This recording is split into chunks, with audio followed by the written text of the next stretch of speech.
Allahyarham ni bukan ustaz, dia bukan penceramah, bukan ahli tafsir, bukannya ulama, tapi karya-karya seninya adalah kuliah kemanusiaan.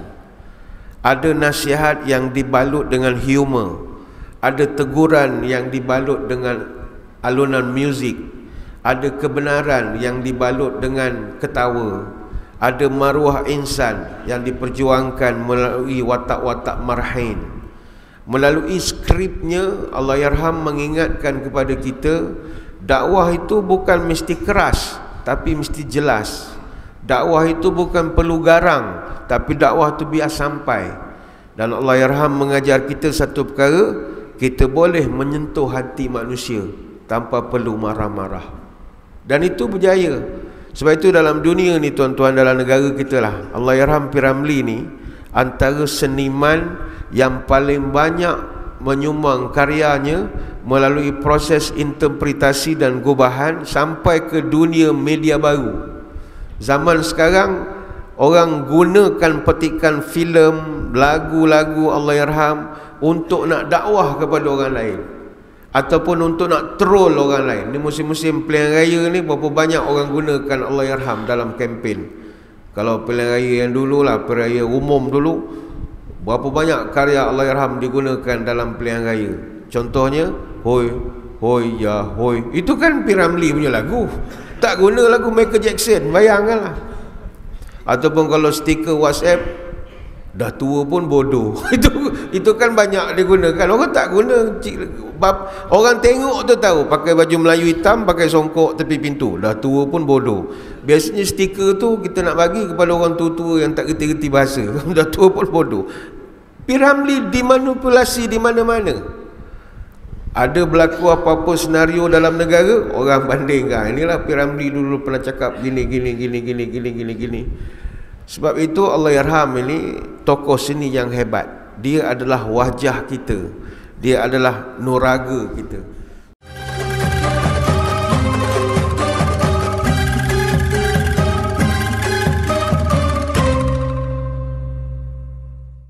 Assalamualaikum warahmatullahi wabarakatuh. Bismillahilladzi la yadurru ma'asmihi syai'un fil ardi wala fis sama' wa huwas sami'ul alim. Alhamdulillahi hamdan katsiran tayyiban mubarakan fihi kama yanbaghi li jalali wajhika wa li 'azimi sultanik. Allahumma salli ala sayyidina Muhammadin abdika wa rasulika nabiyil ummi wa ala alihi wa sahbihi wa sallim. Allahumma inna ad-duha'a duha'uka wal baha'a baha'uka wal jamala jamaluka wal quwwata quwwatuka wal qudrata qudratuka wal ismata ismatuka. Allahumma in kana rizqina fis sama' fa anzilhu wa in kana fil ardi fa akhrijhu wa in kana mu'assiran fayassirhu wa in kana haraman fatahhirhu wa in kana ba'idan faqarribhu bihaqqi duhaika wa bahaika wa jamalika wa quwwatika wa qudratik atina ma ataita ibadaka salihin. Ya Allah, jika rezekiku masih di langit tinggi, turunkanlah dengan rahmatmu yang suci. Jika masih tersembunyi di perut bumi, keluarkanlah agar mudah aku memiliki. Jika rezekiku sukar, permudahkanlah jalannya. Jika rezekiku haram, sucikanlah puncanya. Jika rezekiku jauh, dekatkanlah segera. Biarlah sinaran duha menerangi segala. Allahumma inna nas'aluka fahman nabiyyin wa hifzal mursalin wa ilhamal malaikatil muqarrabin ya arhamar rahimin, amma ba'du. Terima kasih kepada Al-Fadhil Ustaz Muhammad Sufan bin Bahrin selaku pengurusi majlis. Yang saya hormati para pegawai ahli jawatan kuasa Masjid At-Taqwa, Taman Merpati dan Raja Wali Sandakan. Yang berhormat ahli rombongan, para pegawai ahli jawatan kuasa, seterusnya tuan-tuan guru, para alim ulama, para habaib, para subuh fighters, subuh warrior, pecinta ilmu, muslimin muslimat hadratul mukarramin. Maaf jika tak disebut nama kesemuanya, kerana senarai nama tak diberikan kepada saya. Tak ada nak hafal semua nama. Mana yang besar yang tak diimbau gelar, yang patut tak dipatutkan, yang tua tak dituakan, yang beradat tak diadatkan, yang dahulu kot saya kemudiankan. Kau ada datuk datin dengan pangkatnya, yang alim dengan ilmunya, yang pulu dengan ulunya. Saya doakan semuanya sejahtera dalam limpahan rahmah dan barakah. Dan saya dahului dengan penyataan tahmid kesyukuran atas pertemuan pada pagi ini. Dan saya diminta menyampaikan satu tajuk, iaitu almarhum P.Ramlee dan seni dakwahnya. Kepada masjid, jangan panggil saya ceramah tajuk begini lagi. Sebab masjid ni kita cerita hal Nabi sudahlah ya. Cerita hal Nabi, para sahabat, para ulama. Sebab hari ni buat tajuk P.Ramlee, nanti tahun depan AR Tompel pula, kemudian M. Zain, Samsudin, Aziz Sattar. Jadi tak berapa sesuai. Kalau seminar tak apa, seminar, convention tak apa. Masjid mungkin sesuai tajuknya ibrah daripada seni. Misalnya yang Singapura selalu buat, yang saya selalu hadir, dia ambil filem saja. Contohnya bulan ni ceramah tajuk Ibu Mertuaku. Apa ibrah daripada Ibu Mertuaku?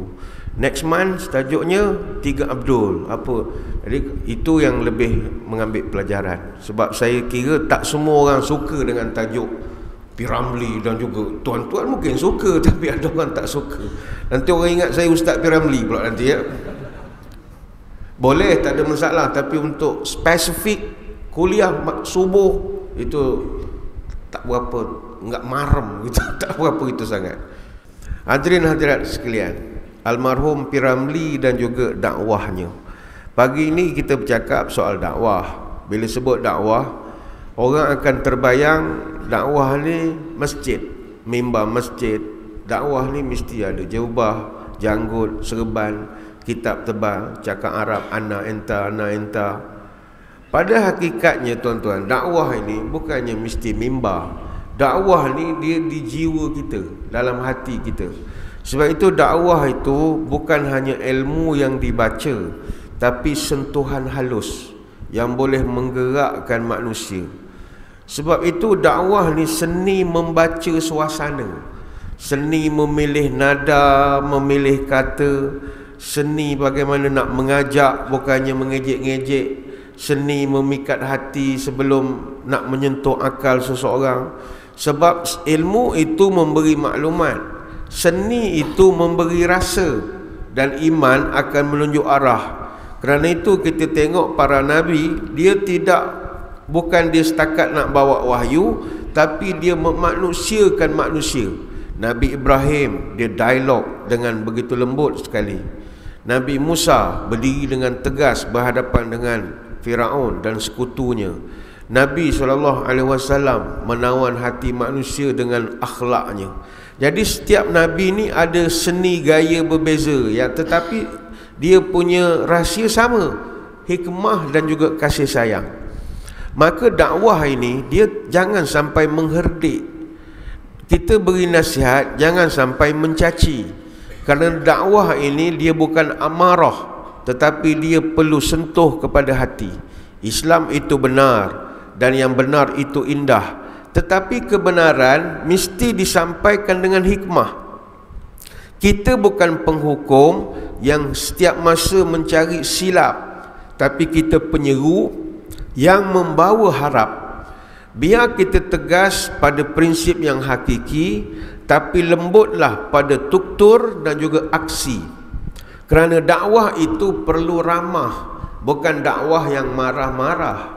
Dakwah itu mengajak, bukan mengejek. Dakwah itu merangkul, bukan memukul. Dakwah itu mendidik, bukan membidik. Dakwah itu mengubati, bukan melukai.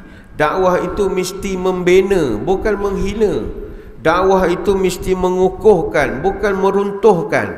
Dakwah itu mesti saling belajar, bukan tiap-tiap hari bertengkar. Dakwah itu mesti menasihati, bukannya caci maki. Dakwah itu nasihat, bukannya menghujat. Dakwah itu mengajak bersabar, bukan mengajak bercakar. Dakwah itu argumentatif, bukannya provokatif. Dakwah itu mesti menyatukan, bukan bermusuhan. Dan yang penting, dakwah itu adalah love, cinta. They don't care what you know, what they know that you care. Itulah dakwah. Tegas, jangan sampai keras. Lembut, jangan sampai nampak lemah. Pendakwah perlu hikmah dalam setiap langkah. Ibarat pedang tajam dalam sarung baldu. cakapnya lembut tapi isi tetap padu. Sampaikan Islam bagaikan suara hujan yang turun perlahan tapi boleh menyuburkan taman. Kerana hati manusia itu macam taman, bukan medan perang. Dan dakwah itu jernih, bukan teriakan menjerit-jerit, tapi tenang. Sebab kebenaran kalau dibalut rasa, dia akan jadi tiada kata secantik bahasa. Sebab itulah seni dakwah orang-orang dulu hebat. Orang dulu dia bukan matlamat hidup nak cipta konten, tidak. Tapi setiap hasil seni mereka adalah pesanan hidup. Orang dulu tak perlu viral, tapi tingkah laku mereka, action mereka kekal dalam ingatan. Bila menegur terasa dihargai, bila menasihati terasa disayangi. Walau bergurau tetap ada pengajaran. Ini yang kita panggil seni berdakwah tanpa perlu melukakan. Sebab itulah dalam dunia seni, salah satu nama besar yang kita tak boleh ketepikan adalah Allahyarham Tan Sri Dr. P. Ramlee atau Engku Zakaria bin Kunyak Putih. Allahyarham ni bukan ustaz, dia bukan penceramah, bukan ahli tafsir, bukannya ulama, tapi karya-karya seninya adalah kuliah kemanusiaan. Ada nasihat yang dibalut dengan humor, ada teguran yang dibalut dengan alunan muzik, ada kebenaran yang dibalut dengan ketawa, ada maruah insan yang diperjuangkan melalui watak-watak marhain. Melalui skripnya, Allahyarham mengingatkan kepada kita, dakwah itu bukan mesti keras, tapi mesti jelas. Dakwah itu bukan perlu garang, tapi dakwah itu biar sampai. Dan Allahyarham mengajar kita satu perkara, kita boleh menyentuh hati manusia tanpa perlu marah-marah. Dan itu berjaya. Sebab itu dalam dunia ni tuan-tuan, dalam negara kita lah, Allahyarham P. Ramlee ni antara seniman yang paling banyak menyumbang karyanya melalui proses interpretasi dan gubahan sampai ke dunia media baru. Zaman sekarang orang gunakan petikan filem, lagu-lagu Allahyarham untuk nak dakwah kepada orang lain, ataupun untuk nak troll orang lain. Ni musim-musim pilihan raya ni, berapa banyak orang gunakan Allahyarham dalam kempen. Kalau pilihan raya yang dulu lah, pilihan raya umum dulu, berapa banyak karya Allahyarham digunakan dalam pilihan raya. Contohnya hoi, hoi, ya, hoi. Itu kan P. Ramlee punya lagu. Tak guna lagu Michael Jackson, bayangkanlah. Ataupun kalau stiker WhatsApp, dah tua pun bodoh. Itu kan banyak digunakan. Orang tak guna, orang tengok tu tahu, pakai baju Melayu hitam, pakai songkok tepi pintu, dah tua pun bodoh. Biasanya stiker tu kita nak bagi kepada orang tua-tua yang tak reti-reti bahasa. Dah tua pun bodoh. P. Ramlee dimanipulasi di mana-mana. Ada berlaku apa-apa senario dalam negara, orang bandingkan, inilah P. Ramlee dulu pernah cakap gini. Sebab itu Allahyarham ini tokoh seni yang hebat. Dia adalah wajah kita, dia adalah nuraga kita. Sebab itu bila membicarakan soal P. Ramlee, saya yakin tidak ada orang di negara kita ini yang tak kenal dengan P. Ramlee. Hatta di Borneo ini pun begitu dekat dengan P. Ramlee, walaupun P. Ramlee stesiunnya banyak di Singapura atau di Pulau Pinang. Dan saya dipahamkan di Sandakan ni pun dah 3 kali P. Ramlee datang. Luar biasa sekali. Dan ketika dia datang, lebih ramai orang sambut berbanding ketika Hamka datang. Luar biasa orang minat kepada dia. Dia datang dengan rombongan daripada seberang, daripada Melaya, datang untuk menghiburkan tentera, begitulah saya dipahamkan. Luar biasa sekali. Cuma selama ini kita daripada kecil kita menghayati karya-karya P. Ramlee ini sebagai halwa telinga saja, untuk hiburan semata-mata. Daripada berapa filem kita dah tonton, 66 buah filem lakonan P. Ramlee, termasuk dia jadi pengarah kepada 35 filem, termasuk 18 filem komedi. Dia menulis 33 skrip dan 250 buah lagu. Saya percaya tuan-tuan dah khatam semua dah karya-karya beliau. Tetapi bila kita meningkat usia, dibukakan hijab, kita dah mula melihat karya-karya Allahyarham ini dia bukan sekadar hiburan, tidak. Baru kita nampak sisi lain, oh karya dia syarat dengan falsafah. Ada nasihat-nasihat yang berguna kepada masyarakat. Masa kita muda-muda tak berapa perasan sangat. Bila umur dah meningkat, oh dia sindir ni, oh dia kritik ni, oh, baru kita nampak the wisdom, the genius of P. Ramlee. Mengapa P. Ramlee berdakwah menggunakan seni? Tak lain tak bukan kerana Allahyarham nak mengubah masyarakat ketika itu. Mengubah masyarakat ni tuan-tuan, tak mesti jadi yang berhormat, tak mesti jadi menteri. Kalau kita nak mengubah masyarakat, tak mestinya nak mengubah sesuatu bangsa ni mesti top to bottom, mesti jadi orang atas baru boleh kontrol yang bawah. Tidak. Dia tunjukkan pada kita boleh juga bottom top. Daripada bawah kita boleh ubah masyarakat. Sebab itu orang tua-tua dulu pesan jalan-jalan ke pasar pagi naik bendi kereta loyang. Semenjak tikus naik haji, banyak kucing yang semayang. Apa artinya? Tikus dengan kucing itu simbol dua kelompok berbeza saiz. Kucing ini besar, tikus ni kecil. Tapi sejak tikus naik haji, kucing jadi malu. Akhirnya kucing terpaksa sembahyang. Sebab tikus dah pergi Mekah. Itu dia panggil alim kucing. Maknanya kalau yang di bawah menggerakkan, lama-lama yang atas follow. Maka P. Ramlee pegang kepada itu. Dia boleh saja nak jadi Perdana Menteri ke apa, boleh untuk nak membetulkan masyarakat. Tapi dia mengambil pendekatan membetulkan daripada bawah. Apatah lagi selepas daripada tanah Melayu khususnya merdeka, zaman itu tidak ada perkembangan yang cepat daripada segi kemajuan. Bayangkan setiap 10,000 pelajar aliran Melayu yang masuk darjah 1, cuma 3 orang yang layak masuk universiti. Daripada 10,000 pelajar aliran sekolah Inggeris, yang kita di sini kan banyak sekolah Inggeris, yang masuk darjah 1, 250 orang pula boleh berjaya masuk ke universiti. Kenapa ada perbezaan? Dan golongan ikhtisas pada awal-awal kemerdekaan tahun 60-an sampai 70-an itu jauh. Gap dia, accountant kalau Bumiputra ada 6.8% saja, berbanding dengan non-bumi ada 93.2% accountant, chartered accountant. Arkitek Bumiputra baru 4.3%, non-bumi ada 95.7%. Jurutera engineers Bumiputra baru 7.6% selepas mereka. Non-bumi ada 92.4%. Doktor baru Bumiputra baru 3.7% zaman itu, tapi non-bumi 96.3%. Jadi P. Ramlee terpaksa ubah landscape ini, wujudkan watak-watak orang Bumiputra yang profesional, walaupun itu lakonan saja. Doktor Melayu, Doktor Asmadi lah, doktor macam-macam gelar, Doktor Rusdi. Padahal masa itu doktor 3.7% saja. Nak tunjukkan profesional. Maka dia cetuskan kesedaran menuntut ilmu di kalangan masyarakat. Zaman itu anak-anak perempuan, kehidupan mereka sumur, kasur, dapur. Dapur, sumur, kasur. Sumur, kasur, dapur. Dapur, kasur, sumur. Apa artinya? Dapur memasak, kasur, sumur tempat membasuh, kasur, katil tempat tidur. Artinya seorang perempuan wanita tugas mereka 3 je. Membasuh, memasak, tidur, melayan suami. Itu je kerjanya.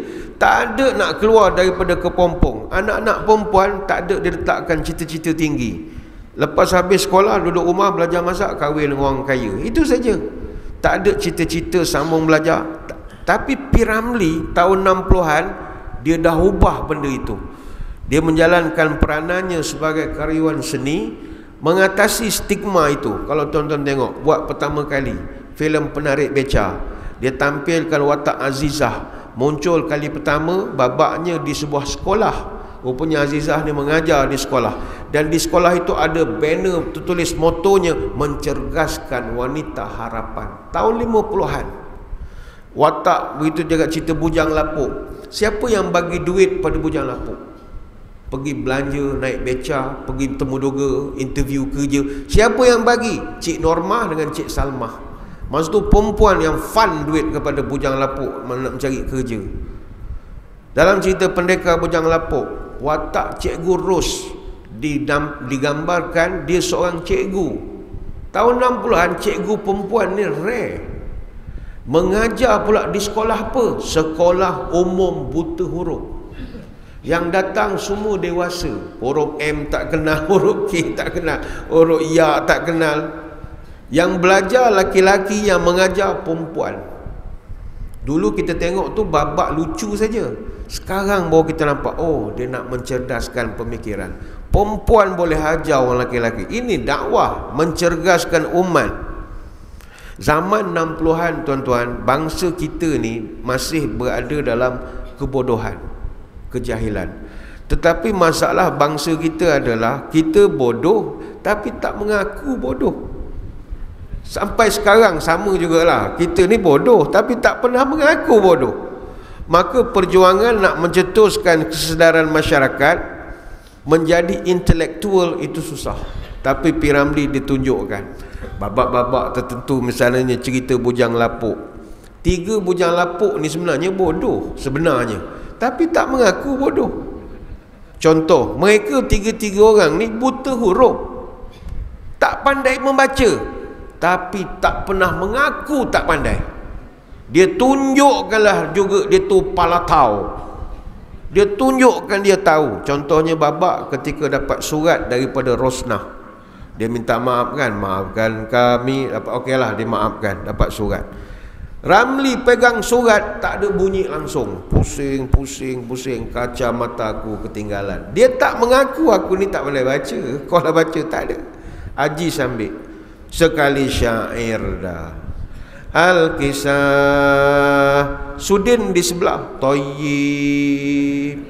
Al-Kisah, maka tersebutlah kisah Thayyib. Sang kecil datang beramai-ramai menghadap Sultan Firaun.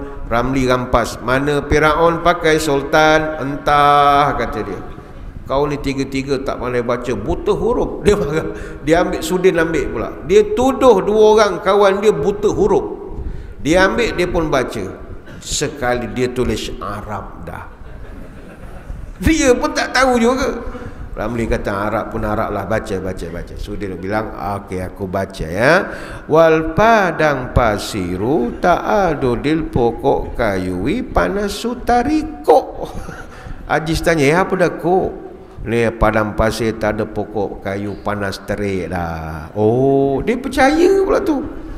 Wal korma, apa dah korma? Kau tahu baca ke? Itu bunyi korma. Wal korma nak buka puas suruh kehabisarul ladzi. Apa dia tu?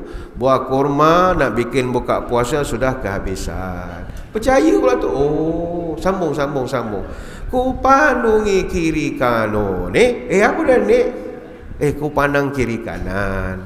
Wasakhibahi tumpuk-tumpuk tai onta. Akhirnya surat itu siapa yang bacakan? P. Ramlee wujudkan watak bibi dia boleh baca surat. Aini Jasmine, pelakon itu yang badan besar, dia nak tunjukkan walaupun kau pembantu rumah, maid, bibi pun lagi pandai sekolah daripada 3 bujang lapuk ni tadi. Dia mengangkat darjat kaum wanita. Apa maksudnya? Saya pernah mendengar huraian daripada Allahyarham Datuk Haji Sattar. Bila Haji Sattar sendiri yang ceritakan, mana cerita ni sanadnya mutawatir lah, sebab dia sendiri yang terlibat dalam gambar itu. Dia cerita babak itu Allahyarham P. Ramlee wujudkan untuk nak menyindir orang Melayu khususnya dalam bab membaca Quran. Nabi pula P. Ramlee gambarkan orang Melayu di tahun 60-an baca Quran ada 3 jenis. Ada orang tak boleh baca langsung, buta huruf, tak kenal alif sampai ya, tak kenal, tapi muka confident. Kan zaman itu orang baca Yasin, buku tu terbalik, tapi confident je dia miming zaman itu. Sekarang Alhamdulillah ramai dah kenal. Tapi ada juga orang yang baca pandai, tapi fasahahnya saja yang lebih. Wal fadang fasiru, tapi tak faham pun apa yang dia baca. Ada orang terlampau lebih pada syair, lagunya taranum, jemaahnya Allah, Allah, Allah, Allah, Allah, Allah. Fahamnya tidak juga. Dia kagum kepada pembacaan saja, bukan kepada tadabbur itu. Jadi itu kan disindir oleh P.Ramlee. Tapi kita sekarang baru nampak. Masa dulu kita tengok, oh ini babak lucu saja, sindiran. Dari mana datangnya semangat Allahyarham P.Ramlee nak mengubah masyarakat ini? Apa yang trigger dia? P.Ramlee ni tuan-tuan, dia semasa di Singapura, dia bergaul dengan ramai pemikir-pemikir zaman itu. Kesedaran P.Ramlee untuk mengubah masyarakat timbul apabila beliau bergaul dengan Angkatan Sastrawan 50. Dia panggil Asas 50, yang mana Asas 50 ni dianggotai oleh ramai tokoh-tokoh yang hebat. Osman Awang, Abdul Samad Ismail, Chris Mas, Jimmy Asmara, Masuri SN dan ramai lagi. Ini semua pemikir-pemikir bangsa. Masa tu Asas 50 ni, dia punya tagline perjuangan mereka, seni untuk masyarakat. Penulis-penulis Asas 50 ni begitu aktif dalam penulisan sajak, menulis cerpen. Sajak-sajak Asas 50 ini masa tu yang terkenal Osman Awang ataupun Tongkat Warren, sajak nelayan, gadis kuburan, Pak Utih, nasib buruh, ke makam bonda. Osman Awang power tuan-tuan. Dia punya sajak-sajak puisi dia boleh membakar semangat. Cikgu kalau baca sajak Osman Awang, semangat jadi cikgu, tak jadi berhenti kerja. Jika hari ini seorang pemimpin berkuasa, seorang peguam menang bicara, seorang ini semuanya dimulakan oleh seorang guru biasa yang mengajar tulis baca, semangat cikgu. Tapi dia melalui syair, puisi. Begitu juga Masuri SN dengan sajak-sajak Awan Putih, Warna Suasana. Masa tu sajak puisi membangkitkan semangat.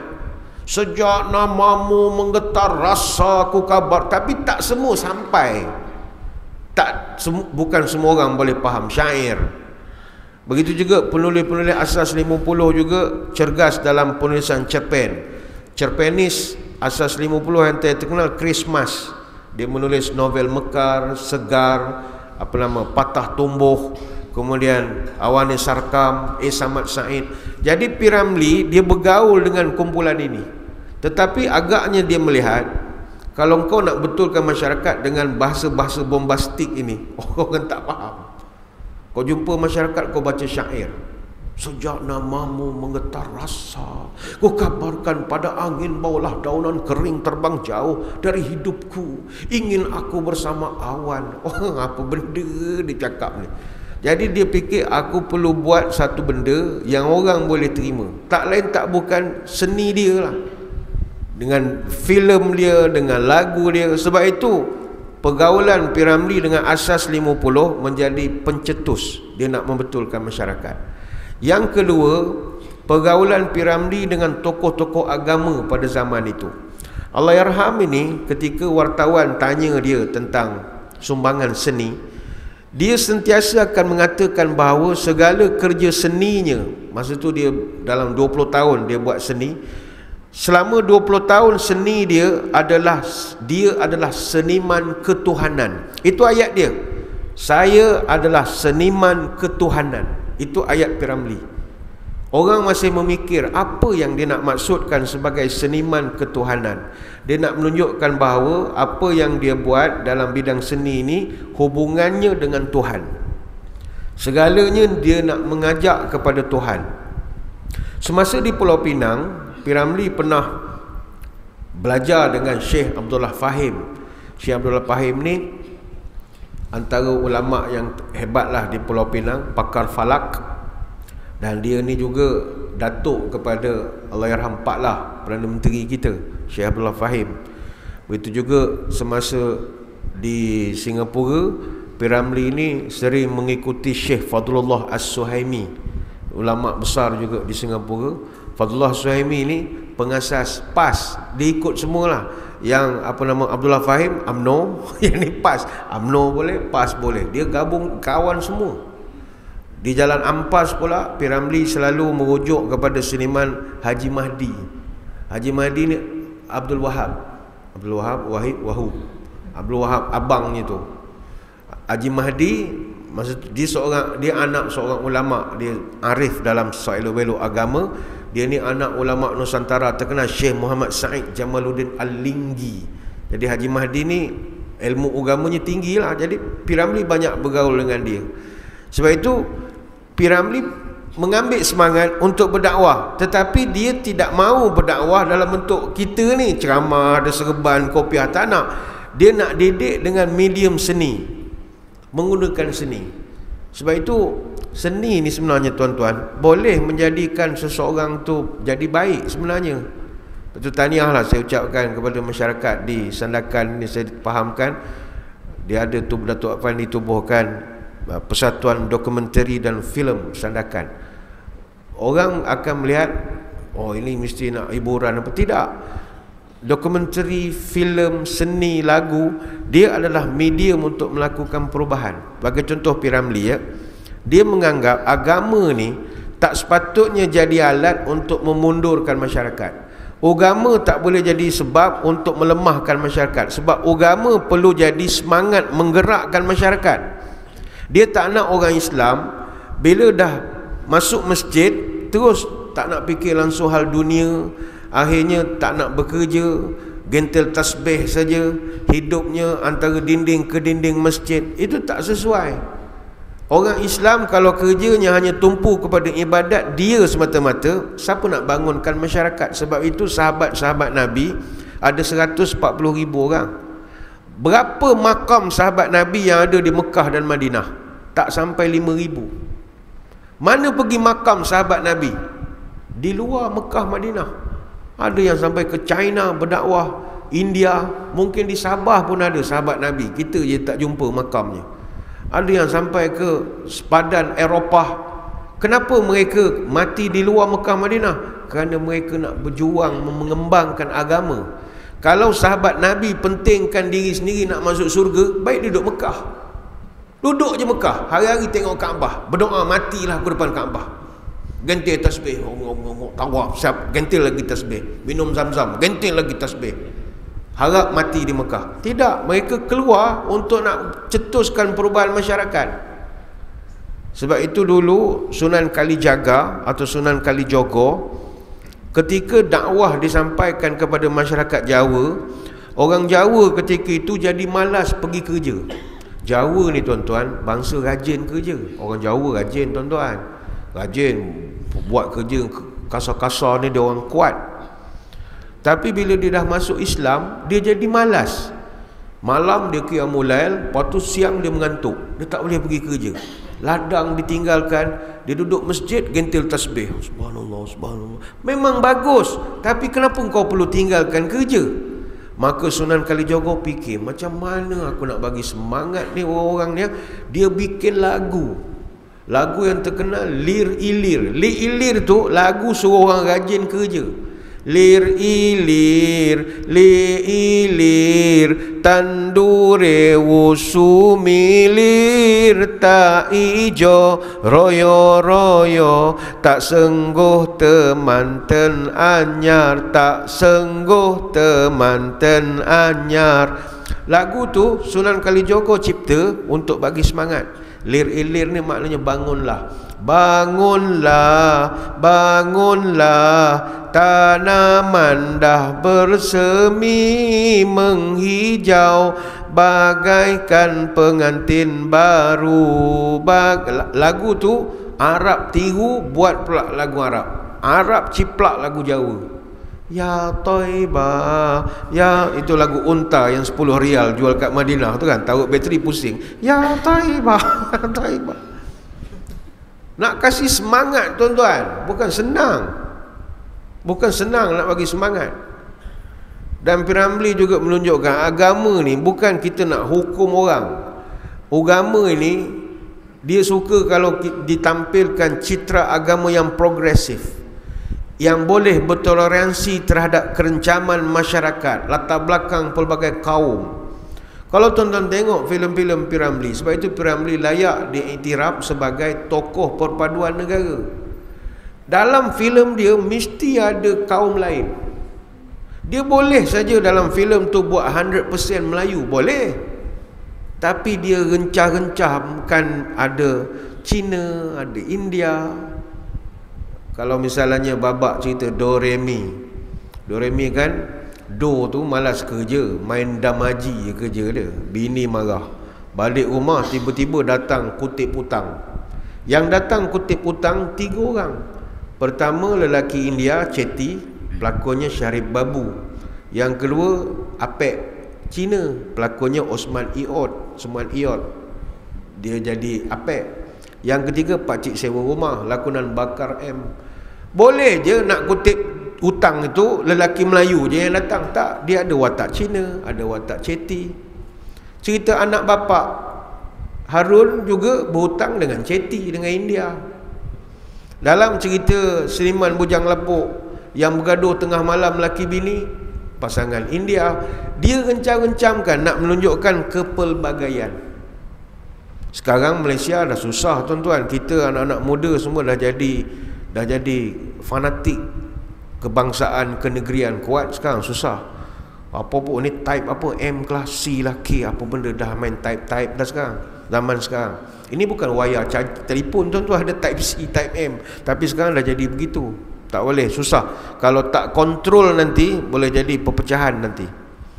Kemudian P.Ramlee juga menunjukkan dakwah tak mesti dibuat dengan penonjolan warak dari segi bentuk. Biasanya kalau tuan-tuan tengok karya P.Ramlee, dia berdakwah guna budaya popular dan juga jenaka saja. Tuan-tuan pernah tengok tak P.Ramlee babak dalam filem dia?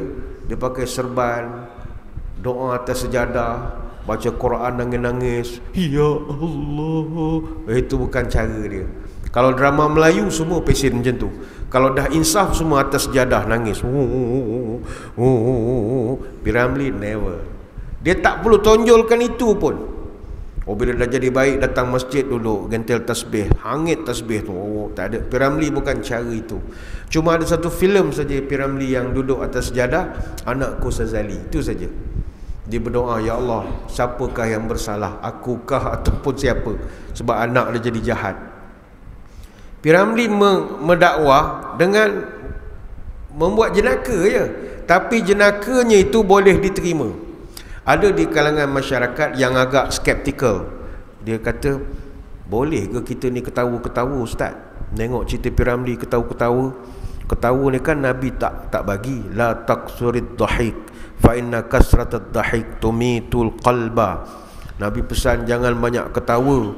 Kalau banyak ketawa nanti hati kau mati. Hadis Tirmizi. Ada yang kata jangan tengok cerita joke ni semua. Dan ada pula kata, kenapa kita kena ketawa-ketawa? Ketawa ni kan simbol orang lupa akhirat. Sampai begitu. Orang ketawa ni dia lupa dia akan mati. Beginilah. Semuanya betul dalam memberi pandangan. Tetapi kita ingin terangkan, Islam membenarkan kita bergembira secara sederhana. Tak jadi masalah. Apa sebab? Kerana kita ada hati. Hati ni tuan-tuan, dia anggota badan kita. Ada masa dia lemah, ada masa dia stres.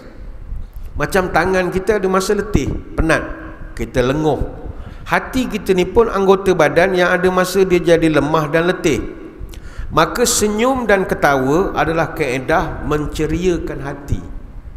Hati ni penting sebab dia raja. Kalau dia okey.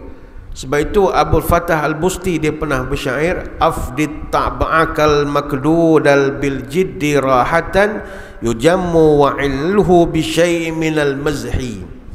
Dia pesan, berikanlah istirahat kepada tabiatmu yang terlalu serius, relakskanlah dengan sedikit gurauan. Walakin iza a'taitahul mazha falyakun bimiqdari ma tu'ti ta'am minal milhi. Tapi kalau engkau bergurau, jadikanlah sekadar seperti memasukkan garam pada makanan. Maknanya kita bergurau boleh, tapi tidak terlalu berlebih-lebihan. Sekadarnya saja. Ada di kalangan sahabat Nabi dulu yang terlalu serius. Tak boleh langsung gurau-gurau. Konsentrate ibadat sahaja. Satu hari, kisah ini terjadi kepada Hanzalah Al-Asidi radhiyallahu anhu. Dia ni memang serius. Tak ketawa tak apa, serius saja. Tak tahu dia fikir akhirat, fikir mati, fikir macam-macam lah dia fikir. Kemudian satu hari dia datang jumpa dengan Abu Bakar. Wahai Abu Bakar, dia nangis. Kenapa kau nangis? Aku rasa aku dah jadi munafik. Kenapa kau jadi munafik? Aku bila fikirkan tentang agama aku jadi serius. Tapi bila balik ke rumah, aku bergurau dengan isteri dan anak aku. Aku rasa aku pura-pura lah, wahai Abu Bakar. Aku munafik. Abu Bakar pun menangis. Aku pun sama juga, kata dia. Di rumah aku bergurau, di masjid aku serius. Lah kita ni dah munafik lah. Menangis lah. Menangis. Gini, kita jumpa Nabi mengadu. Mereka jumpa Nabi, ya Rasul, kami ni dah jadi munafik. Sekejap gembira, sekejap serius. Kami tak konsisten. Apa reaksi Nabi? Wallazi nafsi biyadihi innakum law tadumuna ala ma takuna indi wa fu dzikri la safatkumul malaikatu ala furushikum wa turuqikum walakin ya Hanzalah sa'atan wa sa'atan sa'atan wa sa'atan sa'atan wa sa'atan. 3 kali Nabi ulang. Nabi sebut, demi Allah, kalau engkau ni terlalu serius wahai Hanzalah, tak ada langsung nak happy sikit, senyum sikit, satu hari esok malaikat akan datang teman di tempat tidur engkau. Malaikat akan bersalam dengan kau. Maka wahai Hanzalah, jangan serius sangat. Sa'atan wa sa'ata, sa'atan wa sa'ata, sa'atan wa sa'ata. Sekali-sekala happy lah sikit. Sekali-sekala ceria lah sikit. Sekali-sekala ada senyum sikit lah. Sekali-sekala, jangan hari-hari senyum tu kena makan ubat tuan-tuan. Dia mesti mau ceria, happy sikit lah. Sebab hati kita ni dia happy. Sebab itu Nabi SAW adalah seorang manusia yang boleh ketawa dengan benda yang menyebabkan orang ketawa. Nabi boleh menangis dengan benda yang orang boleh menangis. Kalau kita rujuk dalam kitab Syama'il Imam At-Tirmizi, ada buat satu bab maja'a fi dhahik Rasulullah SAW. Bab tentang Nabi ketawa. Jadi apa masalah menengok cerita lucu sebenarnya? Tak boleh, ni lara. Lara apa? Nabi kita pun ada masa ketawa. Abu Hurairah cerita, sahabat pernah tanya kepada Nabi, ya Rasulullah, innaka tuda'ibuna. Ya Rasul, Tuhan bergurau ke dengan kami, buat jokes. Naam, ghaira anni la aqul illa haqqa. Ya, saya pun buat jokes, tetapi saya buat lawak yang perkara yang benar saja. Hadis Tirmizi. Dan Nabi pun ketawanya ketawa yang beradab. Tak adalah ketawa sampai 12 harakat tu, tak adalah idgham al-ghunna. Ketawa simple begitu saja. Nabi dan sahabat bergurau. Nabi bergurau. Nabi tak suka hati kita terlalu stres. Nabi sering berdoa jauhkan daripada hammi wal hazan, maknanya duka cita dan stres. Nabi suka mengusik sahabat. Dia mengusik. Ada seorang orang tua datang jumpa Nabi. Dia ni nenek tua. Ya Rasul, saya masuk surga tak ya Rasulullah? Atat ajuzun ila Nabi faqala, ya Rasulullah, ud'u Allah yudkhilanil jannah. Ya Rasulullah, saya ada orang tua. Orang tua masuk surga tak ya Rasulullah? Nabi pun jawab, orang tua mana boleh masuk surga? Tak boleh. Menangis makcik tu. Menangis.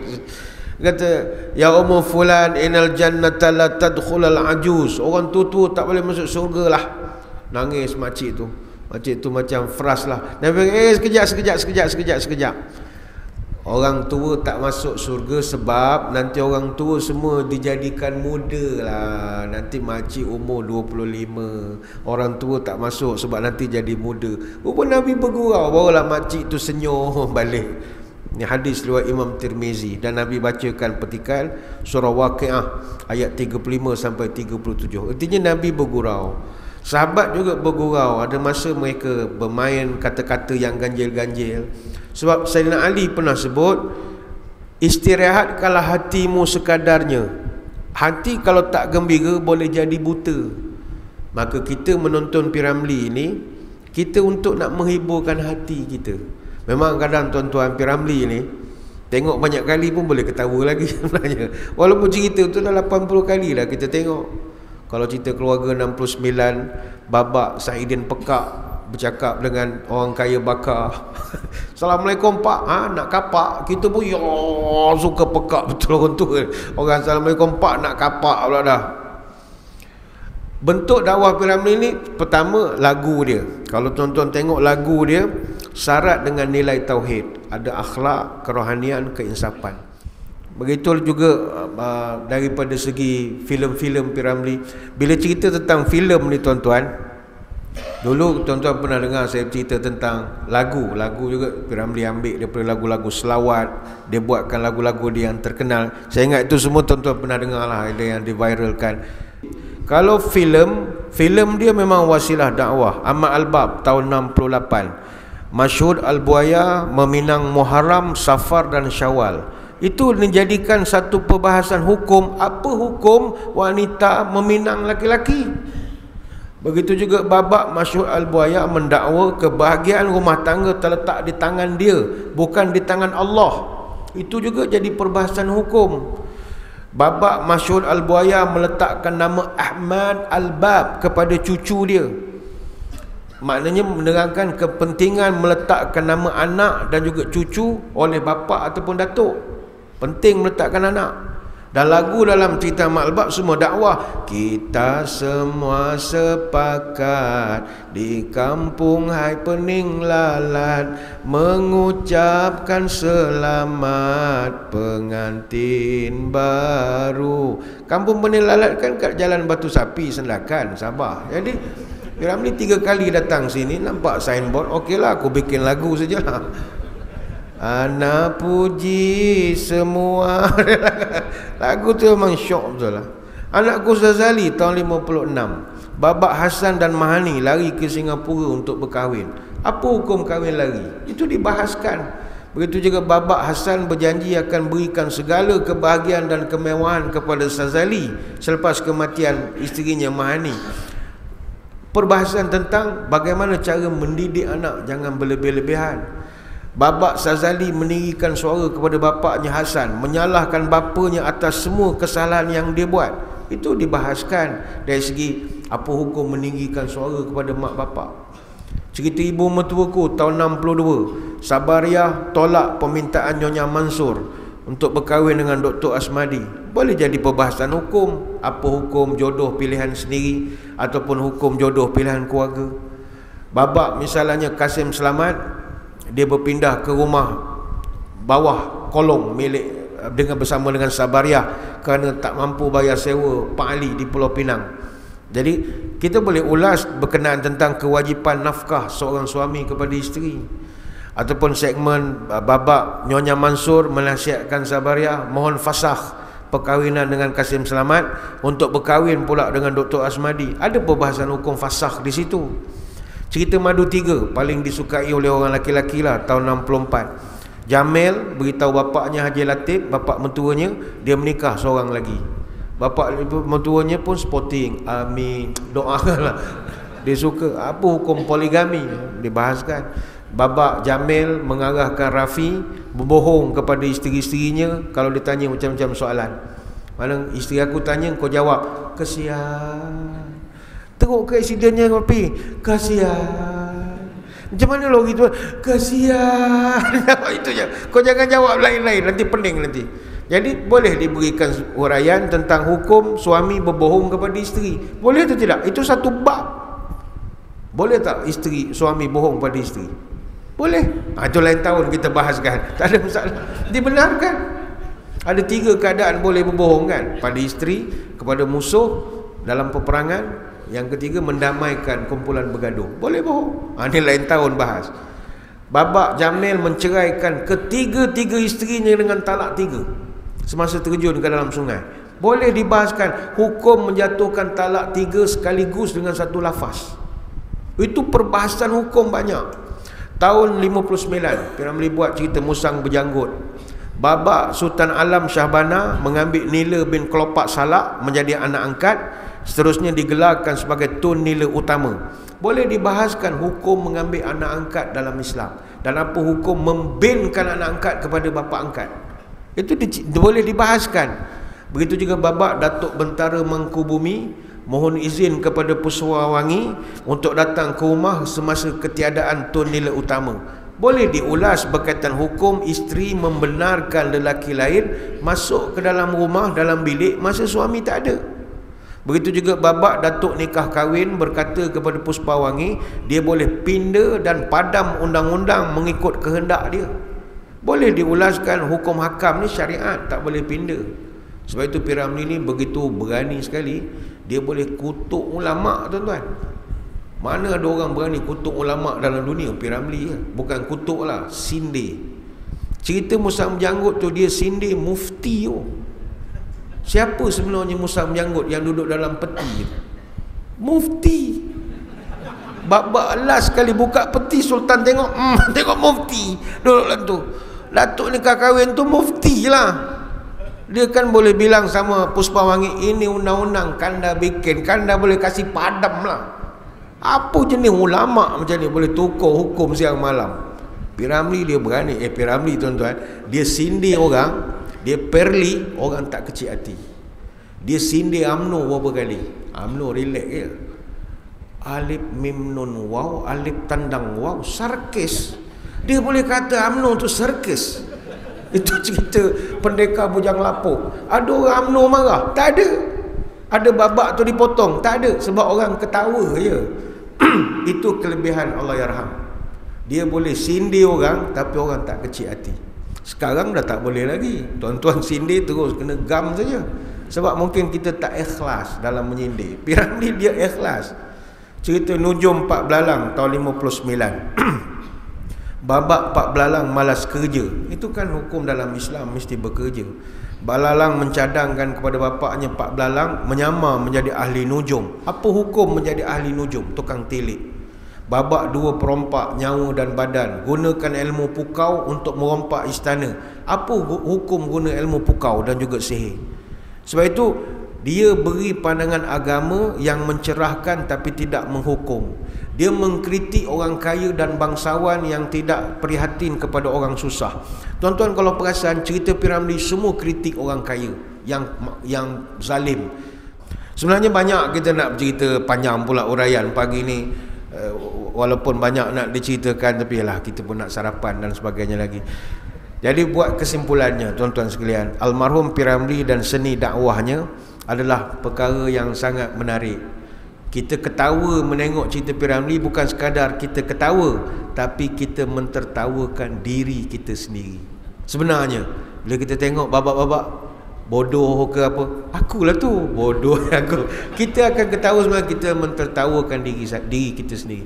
Sebab itu orang yang boleh menjadikan orang ketawa, tapi ketawa itu ketawa yang bermanfaat, ini orang hebat.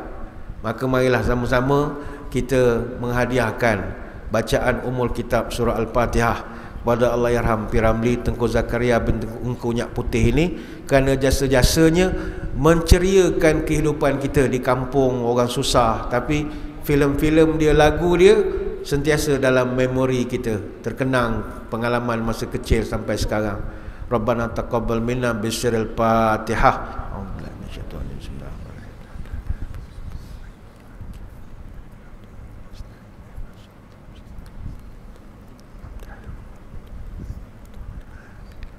Untuk makluman tuan-tuan, Allahyarham P. Ramlee ni setiap Jumaat dibacakan Fatihah untuk dia di Masjid Sultan di Singapura.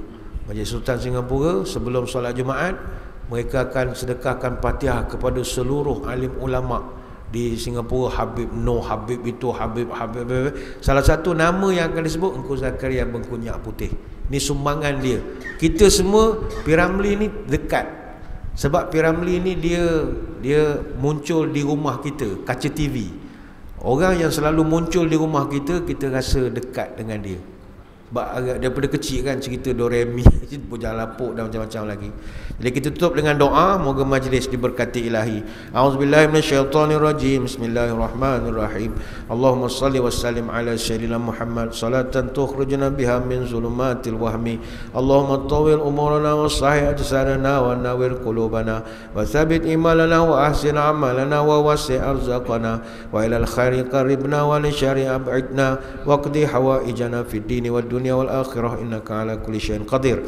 Ya Allah, panjangkan umur kami dalam keberkatan, sihatkanlah tubuh badan kami, terangkanlah hati kami, tetapkan iman kami, elokkanlah amalan kami, luaskan rezeki kami, dekatkanlah kami dengan kebaikan, jauhkanlah kami dari kejahatan, kabulkanlah segala doa kami sama ada dalam urusan agama, dunia atau akhirat. Subhanakallahumma wa bihamdika nasyhadu an la ilaha illa anta nastaghfiruka wa natubu ilaik. Wa sallallahu ala sayyidina Muhammadin wa ala alihi wa sahbihi wa baraka wa sallam.